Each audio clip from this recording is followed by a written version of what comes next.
Hi everyone. Good afternoon, good evening, and good morning, fellow Toastmasters. Welcome to District 76, the storytelling workshop by DTM Deepak Sharma. My name is Naoki Yoshino. I'm Program Quality Director of District 76. For now, I'd like to introduce today's presenter, Distinguished Toastmaster Deepak Sharma. When he joined Toastmasters 13 years ago, he had no idea about what the public speaking is. But 8 months later, after he joined, he pushed himself out of his comfort zone of a well-settled job of 16 years. In the last 10 years, he has trained and coached more than 20,000 people across the world, including CEOs of Fortune 500 companies, on various managerial and behavioral competencies. Currently, he is a professional speaker, storyteller, public speaking, and communication coach. In his Toastmasters journey, he has been the most successful club growth director in the world in the year 2016 to 2017 by opening 66 new clubs in 1 year, which made District 41, India, the best district in the world. In 2019, he moved to the USA and joined Kati Toastmasters Club. In the month of May 2019, he has won the District 56 International Speech Championship and was the first runner-up for the evaluation contest. Also, he is a professional member of National Speakers Association. We can learn and enjoy a lot from him. So please help me welcome Distinguished Toastmaster Deepak Sharma. As Naoki said, that 13 years before, I had no idea what is public speaking. I was 38 years of age when I had no idea. I used to sit behind a table as HR officer and think, how do I speak with more than 2 people? But the day I entered Toastmasters Club, my life changed 360 degree. I know, I felt the same thing that all of you have felt, that you cannot speak. I also felt that I cannot speak. But cutting the long story short, in last 13 years, I have come a long way. Why I'm sharing this with you? Because if I can do it, anybody can do it. I'm not an expert. I'm still a work in progress. And that is my story. Everyone has a story. There is a story in you. There is a story everywhere. So it's not about me today. We're going to talk about you. We're going to unleash some of those stories out of you that you have not been able to discover. And the idea of this workshop today is, let us understand how do we use these stories to change our life 360 degree. When I talk about story, there was this beggar with this sign, I'm blind, please help. One day, a French poet walked down the street and he saw this sign next to beggar. And he asked beggar, hey, how are you doing? He said, not good. People are not giving money to me. Can you give me some money? The poet said, I'm a poor poet. I don't have money to give it to you. But yes, I can help you changing your sign. He changed the sign to spring is coming, but I won't see it. Next day, when the poet came back, and asked the beggar, "Hey, how are you doing today?" He said, "You know, my cap was full 3 times today. What did you do?" He said, "My friend, I didn't do anything. I just changed your statement to a story." When you change a statement to a story, people connect with you, people look from your perspective. When you talk in stories, people helps you build relationships. People empathize with you. They care for you and they get connected with you. In today's program, we are not going to talk about how to build stories in your speeches. That is one part. But we are going to talk about how to use this power of stories in life, in your professional life, in your speeches, in your presentations, while talking to your kids, in your personal life. You know why? Because everybody loves stories. Don't you love story? Tell me, how many of you have kids? Your daughter or your son have come to you in the night and told you, "Dad, I want to see a PowerPoint presentation." No, they always come and say, "Dad, I want to hear a story." We buy story books to tell stories to them so that they can enjoy it. You remember, during our childhood, we have used stories, and this is how we have grown. Do you remember this scene? When we used to sit around the fire with our grandfather, with our grandmother, around the fire, or in the night during those winter days on the bed, and grandmother used to tell us stories of freedom fighters, stories of our country, from the old age fables, and we used to enjoy. And do you also remember? Sometimes she used to or tell us the same story every day, but we used to enjoy the same story every day. That is the power of story. So we are going to talk about how to unleash that power of stories and use this power in our life. I'm going to share my experience of 13 years in next 80 minutes. 13 years back, I was a zero. And today I'm doing professional speaking, and if I got an opportunity to do a training in India, training in US, and now training in Japan, it's a pleasure for me. A man who was not able to speak in front of one person 13 to 15 years back. Okay, today I'm sharing my story. And I hope you will understand why I'm sharing my story, because every single person in this group is much better than me. Why stories? Because stories elicits emotions. There are emotions. Stories make us laugh. Stories make us cry. Stories make us enjoy. Stories make us sad. Have you ever seen a movie where a story is going through and suddenly you want to go to washroom, but you're holding on to your washroom because you don't want to miss that scene, that particular part of the movie? Why those scenes are created? Those scenes are called bathroom blockers. At that particular point, they take the emotions to high.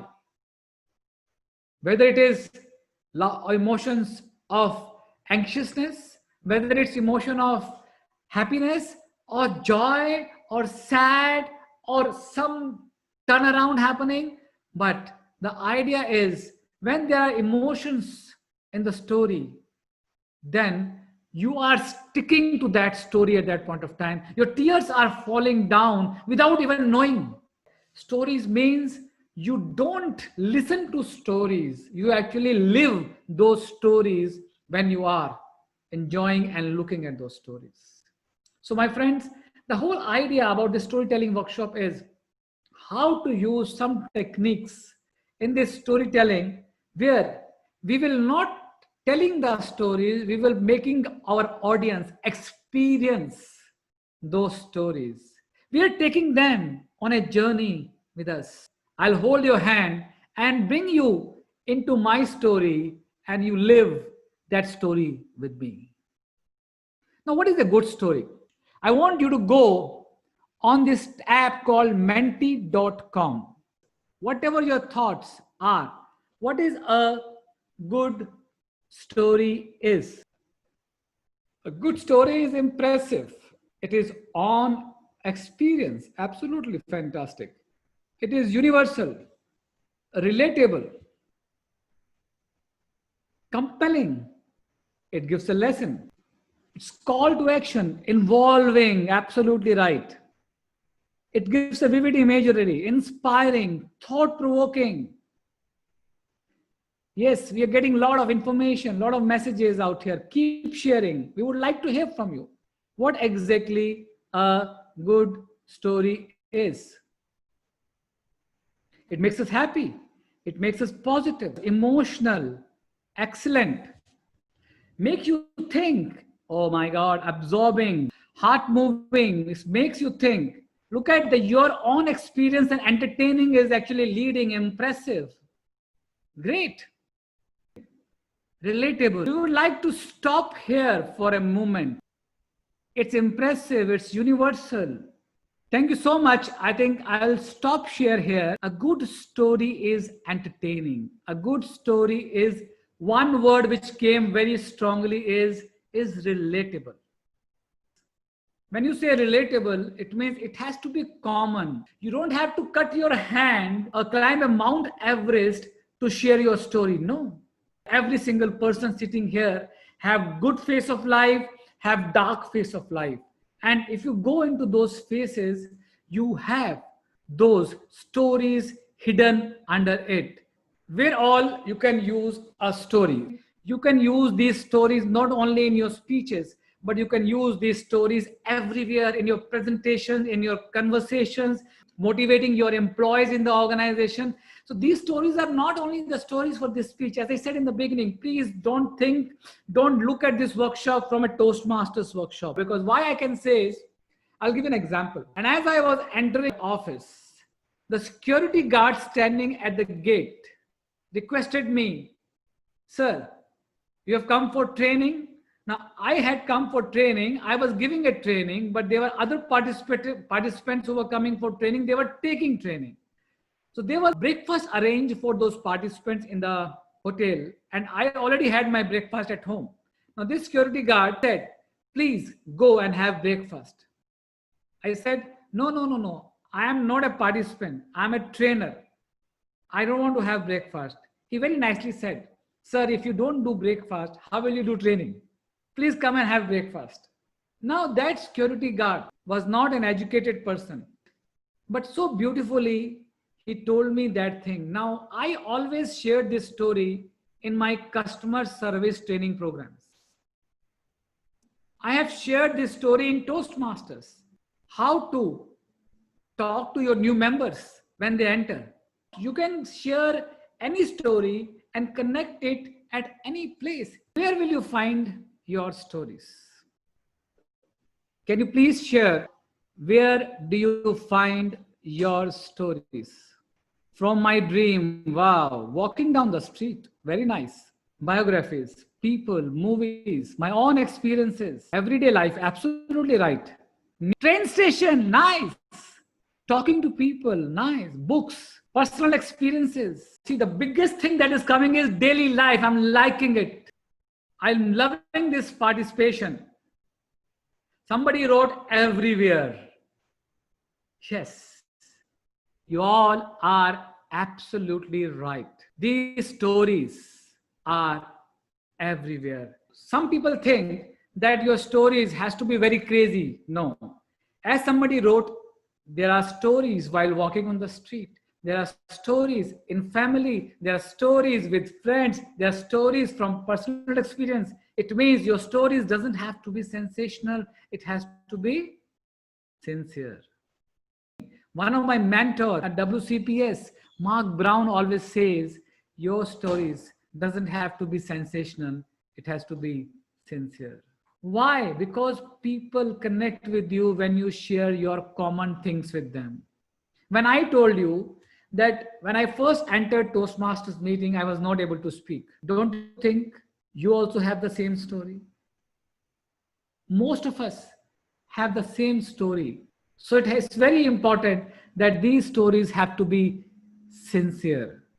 Now, question is, where do you find your stories? Let me ask you, have you seen a musk deer? Now, what is musk deer?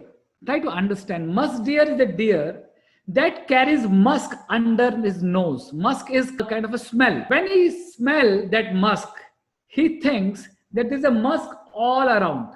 And he keeps on looking for that musk.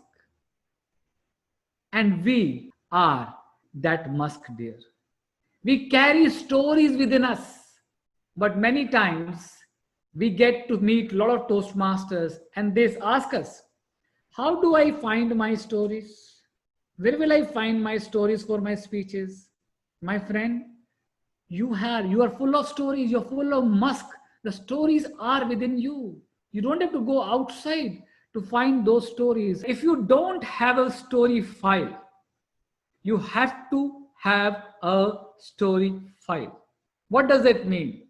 It means that you can buy a small diary, or you can create a PowerPoint deck, or you can create a Word file in your computer. Anything that happens in your life, you just take a picture or write down one sentence. I'll give you an example. My daughter was born on 27th March 1996. At that point of time, I never wrote that. But when I became Toastmaster and I started learning about it, I went into my life and wrote that my daughter was born on 27th March 1996. Because I had another story where my father died on 27th March 1995. I participated in the speech contest and I gave a speech on the death of my father. Now, why that speech was important? The death was not the purpose of speech. The purpose of speech was that his death reminds me that I never used to talk to my father. I was scared of him. And the whole my life, I was scared of him. He expired after 3 months of my marriage. That day, when he was lying in the hospital, I was crying and asking myself, why didn't I speak up and talk to him and told him that I love you, Dad? Few years back, writing and making this story file, I wrote this thing in my story. And rather this year, I created a speech out of it. And the title of the speech was, Why Didn't I? A lot of people came to me. They said, after listening to your speech, I have started going to my parents and started talking to them. Because my story is not only about me. My story is going to impact a lot of lives in future.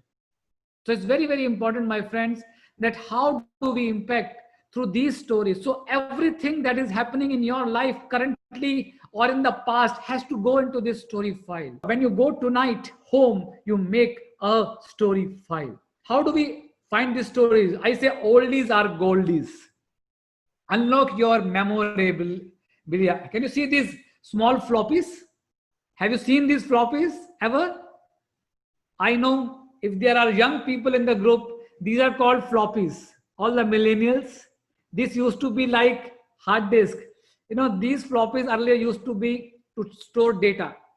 Now, what I'm trying to say through this, I'm trying to say, please go back into your life and find stories from your childhood, from your sad time, from your good time, with your friends, with your family. When you go and into your memories, you will find there is a gold there in your memories. You have no idea. When I went into my memories, I found my daughter's story. I found my father's story. I found stories of my friends.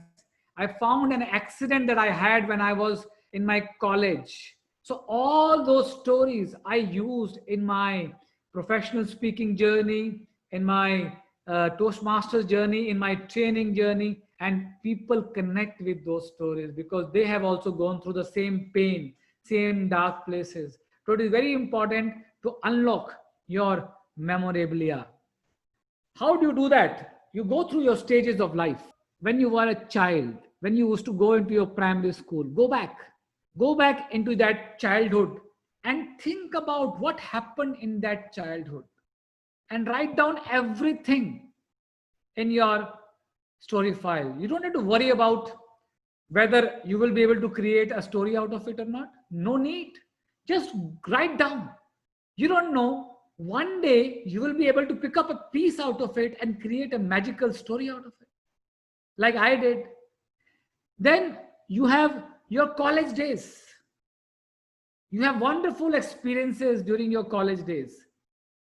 Then you have your family time. Some people who are, I can see they have like now in the age of 75, they have huge experience. So we all have stages of life and every stage tells a story. Now, when you go into these memories, they will be like, there's best and worst. Your best friend, your worst friend. Your best holiday, your worst holiday. Your best date, your worst date. Your best neighbor, your worst neighbor. Your best teacher, your worst teacher. Your best girlfriend, your worst girlfriend. It could be anything. Again, last and first. Your last affair, your first affair. Your last holiday, your first holiday. Your last speech, your first speech. So when you use these words, you will see, you will find lot of story. You just have to put a noun in front of it. These are techniques that I've learned in my journey of last 13 years to find and dig these stories from memories. Now, where is your musk? I'm going to ask you, where is your musk? See, musk deer has musk under its nose. And you also have musk under your nose. Can you find it?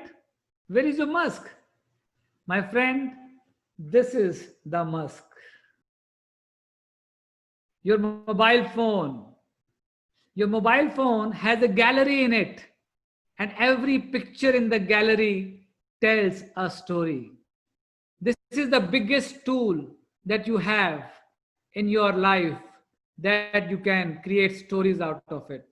We go everywhere. We take pictures and then we forget about it. So it is very, very important, my friends, that you have to look into your mobile, thousands of pictures, and there are thousands of stories. I'll show you some of the pictures that I have taken and how I have created stories out of it.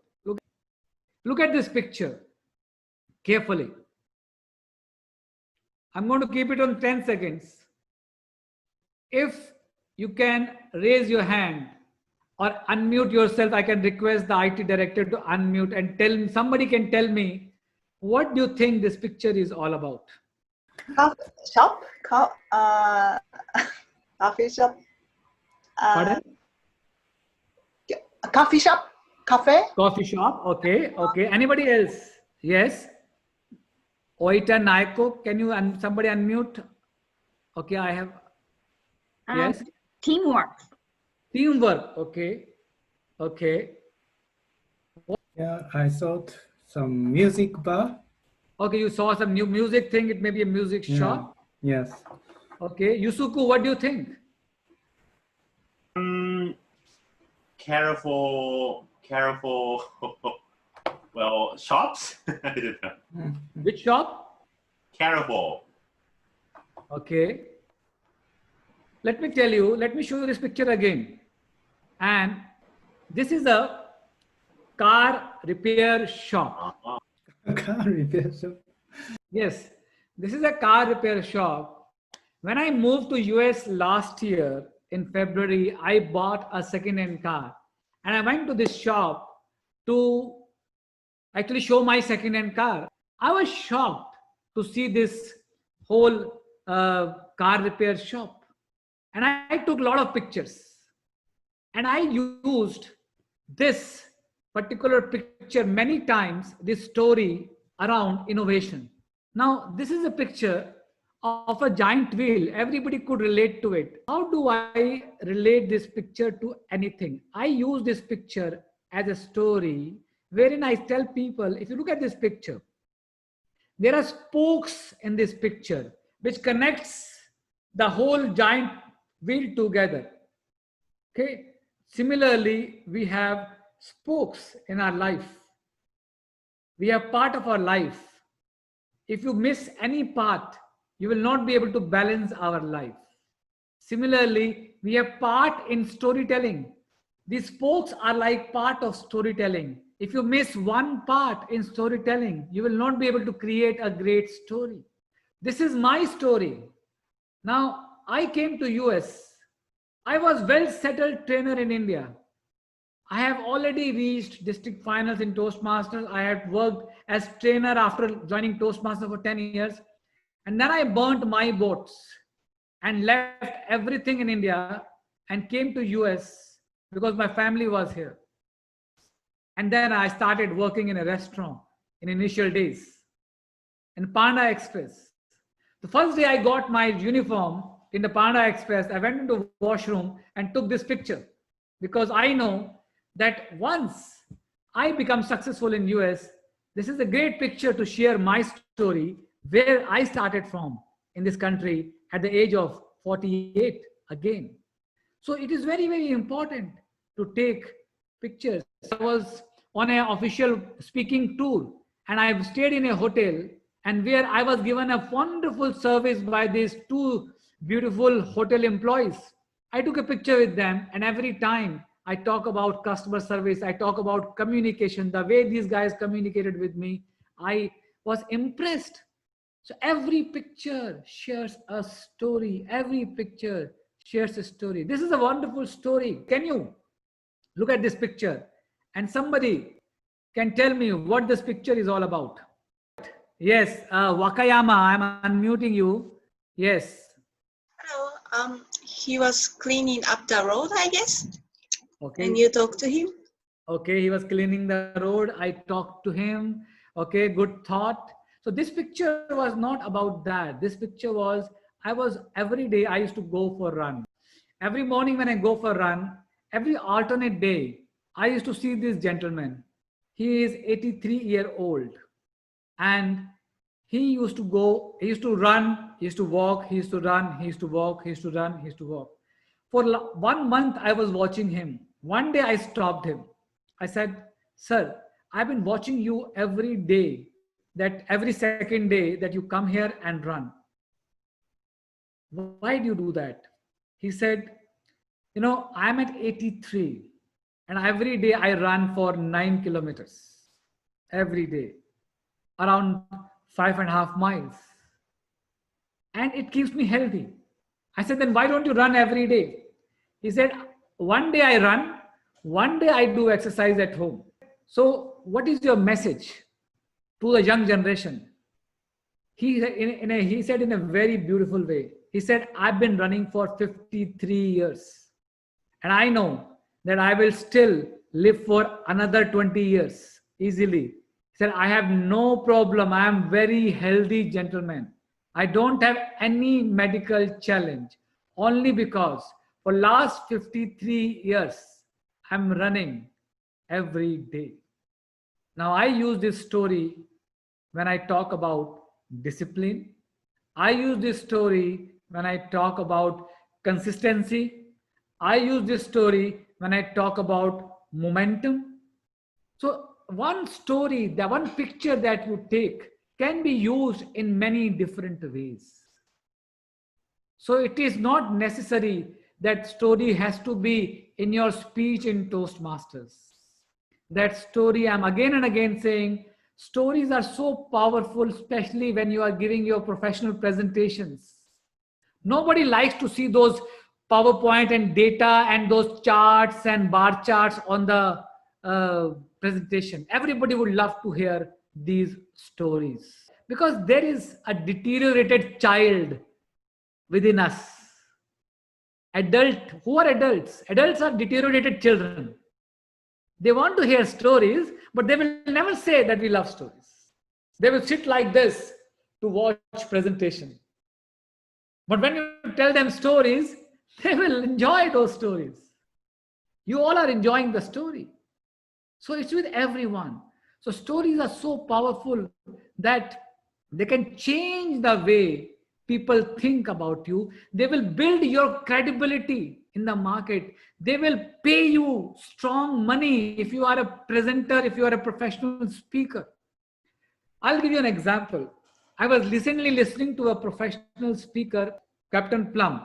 Now, how many of you heard this story? Who pegged my parachute? Anybody?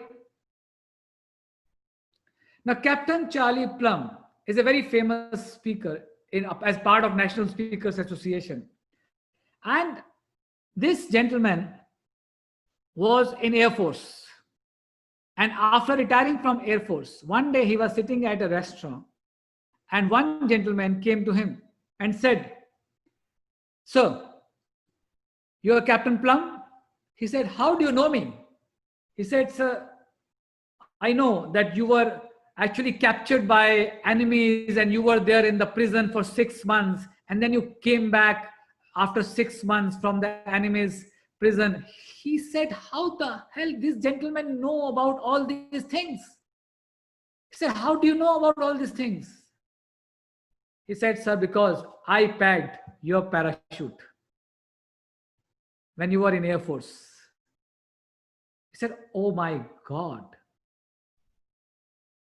Then he said, "I hope it worked." And then he left that place. A simple incident. Captain Charlie Plum used this story, who pegged your parachute, into his professional speaking journey.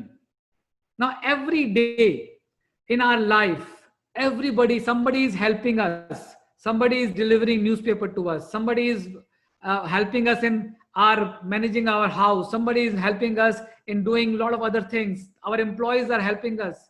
So we don't even know that who are the people helping us. You have attended this program. You don't even know who all were there in making this program a success. Now, all those people are actually packing your parachute. And you don't even know. And Captain Charlie Plum used this whole concept of packing parachute into this learning that we have to be grateful to people whom we don't even meet, but who are working behind the scenes. So ask yourself, who packed your parachute? Before sleeping today, when you go back and before sleeping today, ask yourself these questions. Now, these questions are: what amazed you? What amused you? What excited you? I learned this thing from my mentors, Darren LaCroix, Mark Brown, Craig Valentine, Patricia Fripp. I learned these things from them. What amazed you? What amused you? And what makes you excited today? And then you write this thing in your story. And the last but not least is, what derailed you?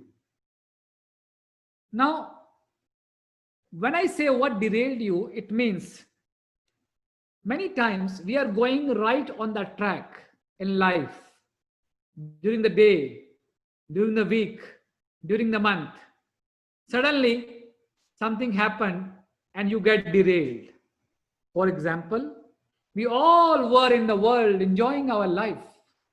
Suddenly, COVID-19 came and everybody got derailed.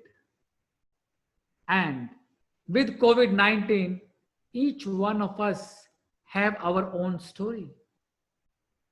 Each one of us have our own story. Don't you think all of you have a lot of stories that derailed you?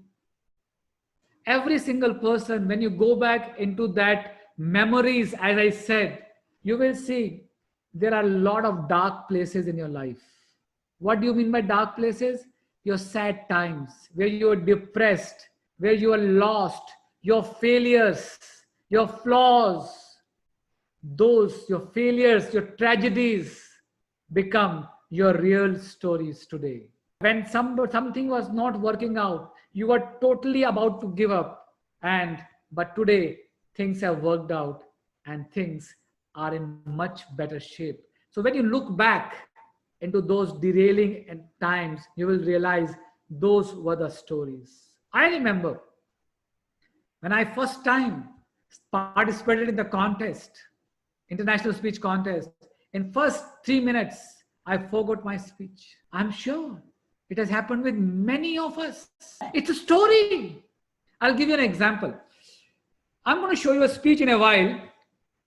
Now, in 2018, I prepared on that speech for many years. And I was taking coaching from Mark Brown. And I lost at the district finals in India. I was, of course, not happy. I was a little down. It was my dark place because I had worked very hard on it. In 2019, in February, I shifted to US. And in the month of March, the international speech contest started. I joined a club and they used the same speech in the contest and I won the district championship. So I was excited. I called Mark Brown. I said, Mark, I won the contest. He very nicely said, my friend, same speech. Last year, you lost the contest. And this year, you won the contest with the same speech. There is a story in it. Sometime in future, I might write a story on this journey of losing and winning. So many times in life, we get derailed, but there is a story in it. Story file is full of gold. When you start filling up your story file, all the techniques that I've told you about making and writing and putting pictures and putting notes in your story file, it will become a gold. It will actually, it will be a gold. You know, I know whenever I have to give a speech, I just go into my story file, something or else I will find. And you have to actually, how to convert that gold into a masterpiece. How to create a masterpiece is, to create a masterpiece, you have to master every piece. Remember this, to create a masterpiece, you have to master every piece. If you remember, I showed you that giant wheel. There were those spokes in that giant wheel. Now every spoke is one piece of your story. And unless you master every piece, you will never be able to create a story. Let me give you an example. If you have a great opening, but you don't have a great closing, is it a masterpiece? No. If you have a great opening, you have a great closing, but you don't have a great structure, is it a masterpiece? No. If you have a great structure, but nobody laughs, it is a masterpiece? No. So everything is required to become a masterpiece. You have to master the opening, you have to master the closing, you have to master the emotions, you have to master the story, you have to master humor, you have to master transitions, you have to master everything in the story to create that masterpiece. Now, I would like you to go back to menti.com and I would like to understand from you, my friends, what do you think? What is your biggest challenge in storytelling? Honesty, application, not getting too nervous, motivation, memorizing, try to say too many things, okay? Consistency, very good. Structure, yes. I'm going to share with you structure today. Effective punchline. How to organize a story, yes. Honesty, relaxed mind, try to say too many things, deepening the message, nice.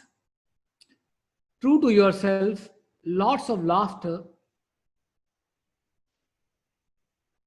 memorizing, superb, thank you so much. And you all are absolutely right. I also had the same problem when I was learning this process. This is very, very important to understand that the way, the challenge I have gone through, the challenge you are going through, every single person goes through the same challenge. The beautiful part is we have the same challenge, but we also have the same solution, because storytelling is not a rocket science. It's a process. When something is a process, anybody can learn it. Anybody can learn it. This is a picture of me. I'm doing a rappelling in this picture. Okay. Now, I was not this confident rappeler. This is not a very old picture. This is a picture which was taken by me and around, I think, 7 years back, 8 years back. But I was not that good a rappeler. But I'm going to show you a speech just now. And how did I picked up a story from my childhood and tried to convert into a masterpiece. It may not be a perfect speech. It may not be a good speech. It is still needs improvement. But for me, what I'm going to try to show you is I picked up a small piece from my life and tried to polish that gold and convert it into, which have actually helped me to win a district championship. Okay. So it's not about, I can show you a world championship speech also, but I'm showing you a speech which was given by me, a person who is less like you, a work in progress. But something has happened which has helped me with my experience to changing small things, to tuning small things by changing every piece of it and creating a small, better masterpiece. Look at this speech. And then I will share with you the storytelling process, why it is so important.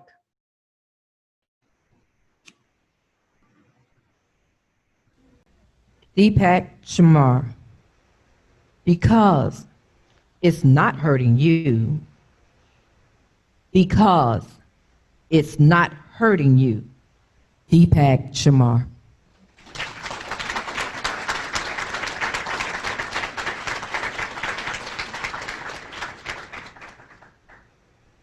Have you ever seen a dog sitting on a nail? I heard this story from my father when I was 6 years old. A black skinny dog with watery eyes was sitting outside a house and howling. A passerby asked the owner, "Hey, why is the dog continuously howling?" He said, "Oh guy, he's in pain because he's sitting on a nail and it's hurting." What? Why can't he get up? Maybe because it's not hurting enough. Madam Contest Master, fellow Toastmasters, I could not understand this story that day. Time went by, I grew up, and like many of you, I also started doing door-to-door jobs. Home door to car door to office door to car door to home door. Isn't this door-to-door? Outcomes?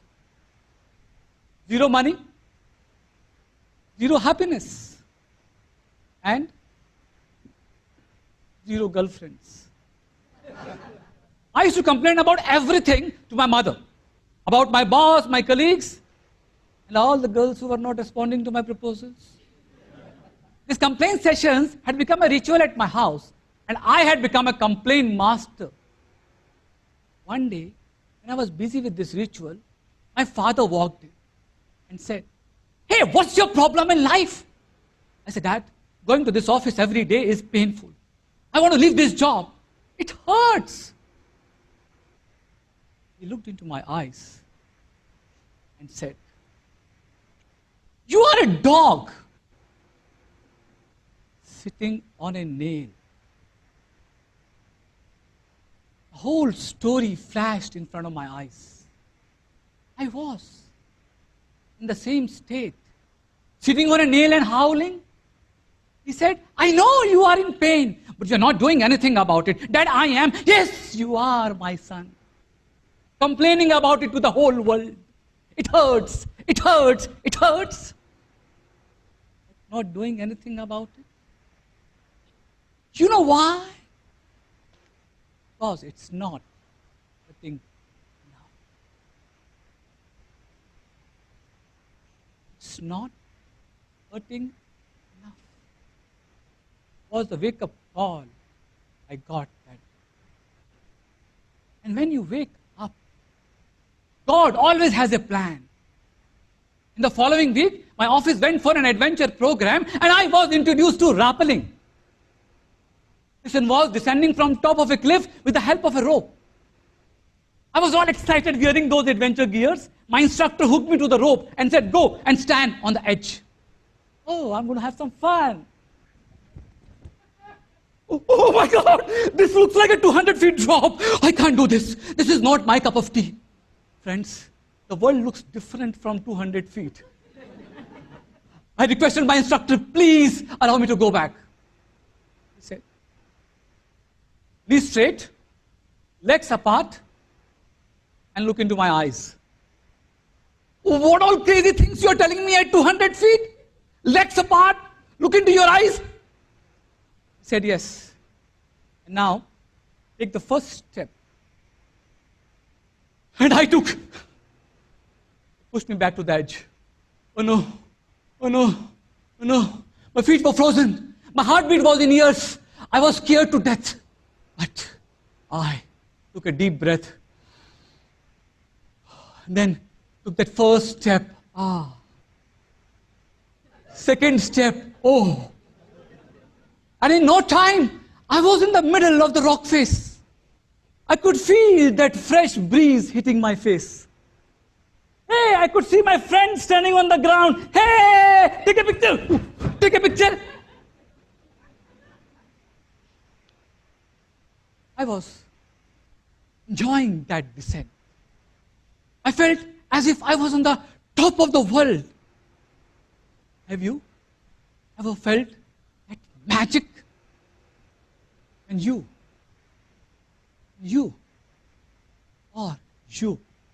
took that first step towards conquering your fears?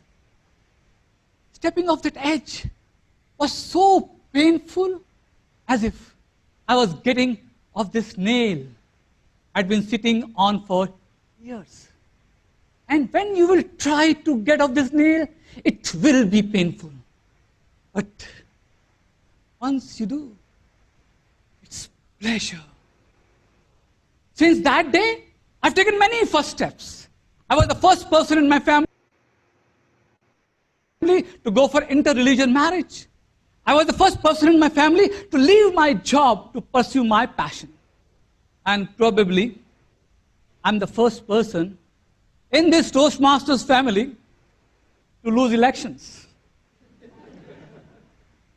Of all the 7 club positions, on the same day in the same club.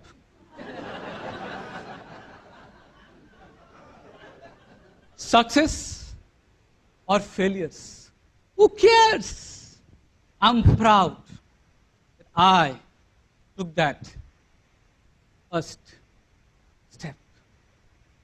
Friends, this nail is nothing but our comfort zone. And we can only get out of it by doing the uncomfortable. And it can only happen when we will take that. Tell me, do you feel that you are also sitting on this nail? Don't nod your heads or raise your hands. I know most of us are sitting on this nail. Most of us are in some kind of pain. Most of us are getting hurt. But we are not doing anything about it. You know why?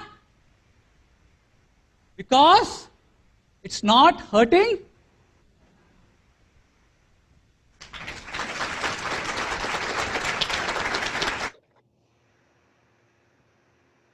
Thank you so much for watching this video. And I showed you this speech. There's a reason behind it. I lost this speech, same speech, the district finals in year 2018. But that was the year when I got more than 100 messages from various people that you have shown us a nail that we have been sitting on it for many years. And that was a big win for me, because the speech is not about you. The story is not about you. A story, a good story is if they can impact your audience mind, if they can change the perspective of your participants, audience, or the people who are listening to you. The whole idea about the story is to leave a long-lasting impact. This is the process that I have always followed in my life. The process is called storytelling process. And the first part is called anchor. Now, what is anchoring? Anchoring means as soon as your speech starts, how do you anchor the audience? Because if you have lost the audience in the first 30 seconds, you're gone. That first 30 seconds is the key. But if you look at my speech, as I said on the stage I said, have you ever seen a dog? Everybody thought, yes, I have seen a dog.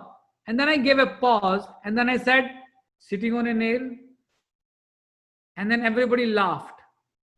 And that was the anchor when everybody was walking with me in the story. Second thing is settings.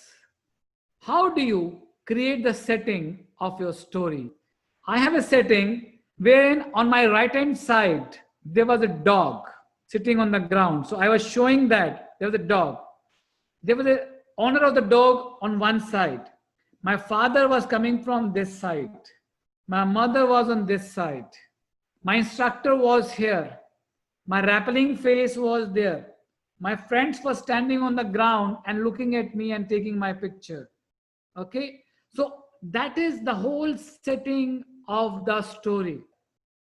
So it is very, very important that you create, you place the people, you place the characters, you place the inanimate objects into the story. And when you create a scene and then you place your audience in that scene and your characters in that scene. Now, when your settings are there, then comes the characters. Now, characters you have seen, there were characters. My father was there, my mother was there, my instructor was there, my friends were there. So there are a lot of characters in the story, and every character has narrated a dialogue. I have not said, my father said, my mother said, my instructor. I never said that. A lot of people in the stories, they always narrate the stories. It's not a monologue, it's a dialogue. Never narrate a story. Never narrate a story. Rather, allow people to experience a story. Now, before I move ahead from characters, there is one more thing is very, very important, and that is called VAKS. V-A-K-S. V is visual, A is auditory, K is kinesthetic, and S is smell. So it means you don't tell the story, you relive the story. How do you relive the story? Is by creating a visual. If you look at my speech, I've created a visual where I said there is a dog. I looked at that, said, oh, take a picture. And then I left the rope. And then I said, oh, I was actually showing. So people who love visuals, they will look at the visuals. When I said, I could feel the fresh air hitting my face. It was a feeling, a kinesthetic environment for people who love to feel. I was making different sounds in the my speech. People who love to hear. Though I was feeling scared, but I was making sounds, ah, oh, no, I don't want to go. All the things. When you are setting a scene, you have to take care of visuals, you have to take care of auditory, you have to take care of kinesthetic, you have to take care of smell. And then you have dialogues. Now, as soon as the dialogues comes, the story should have some kind of tension in it. For example, as I said, my father walked in. My father immediately said, "What's your problem in life?" So it means suddenly I created that tension in the story.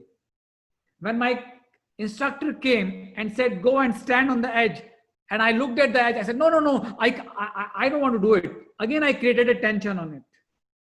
And then again he said, "Look at me, widen legs, straight body, go straight." And then I was going behind, I was saying, my hands were sweaty, my lips were dried. I took that first step, second step, I was creating that tension. And then, so it is very important. Tension, you can also call it conflict, and then you elevate that tension. Because only tension will not create a lovely story. But then you have a solution. Now, how does a solution come into a story? You should not give solution yourself to the story. In my story, who was the guru? My instructor was the guru. Okay.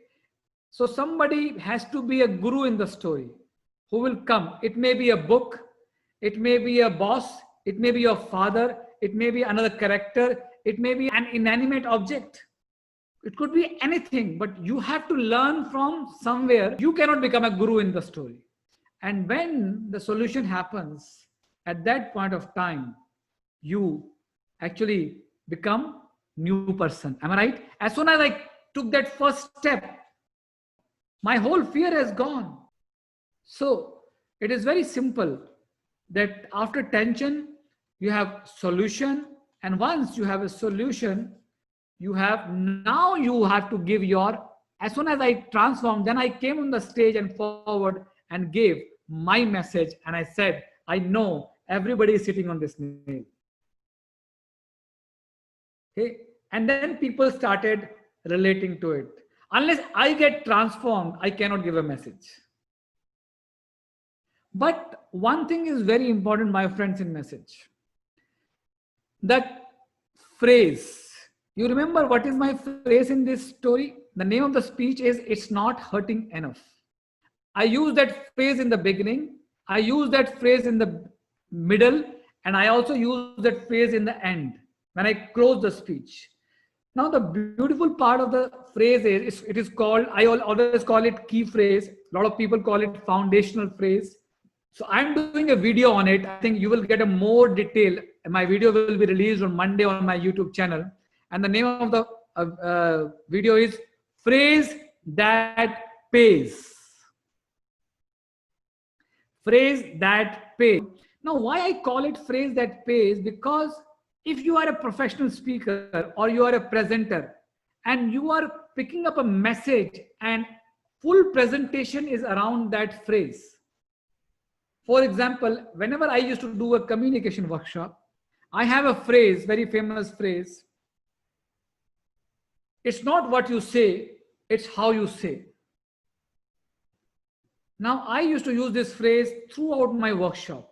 And I used to close my workshop after 2 days on this phrase. And people don't take anything from there, but if they take this one phrase, it's important. Till today, I get messages from people. People know me by "It's not hurting enough."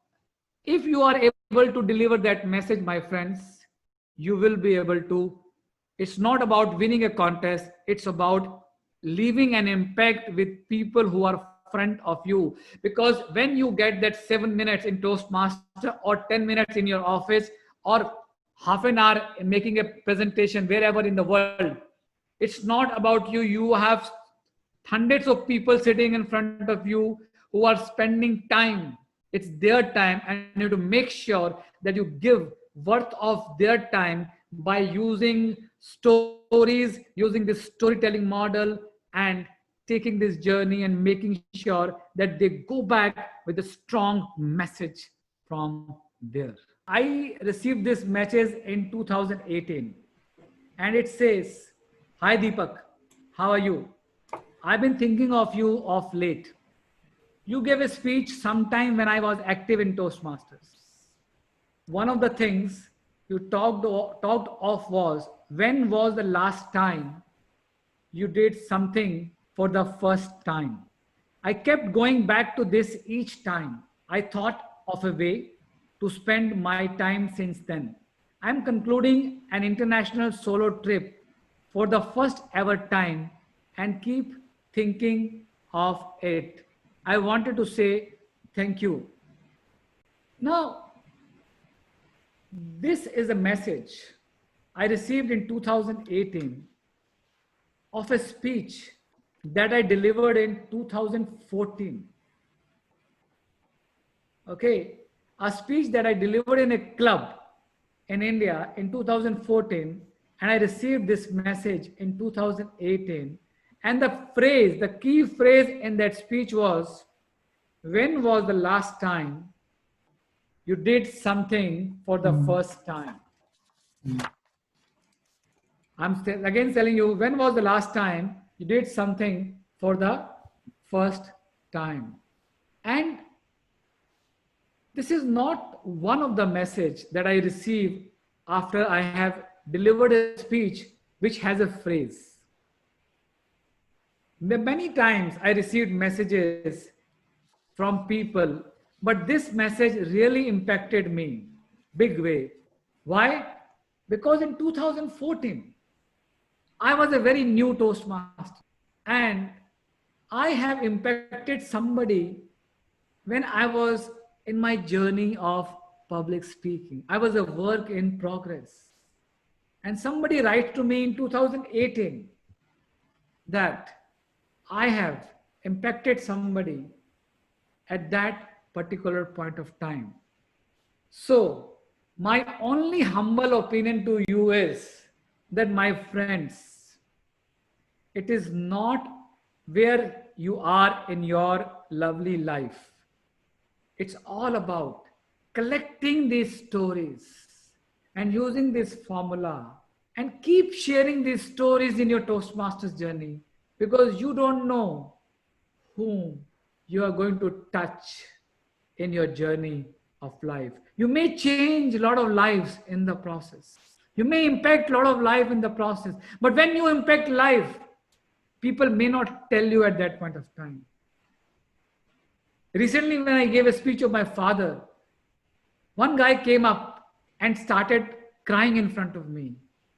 He said, "Immediately now I'm going out. I have not spoke to my mother for the last 1 month. I was so busy in my office. I'm going to call my mother right now and call her and tell her that I love you." And one lady came and said, "I was crying in your speech when I was listening to your speech."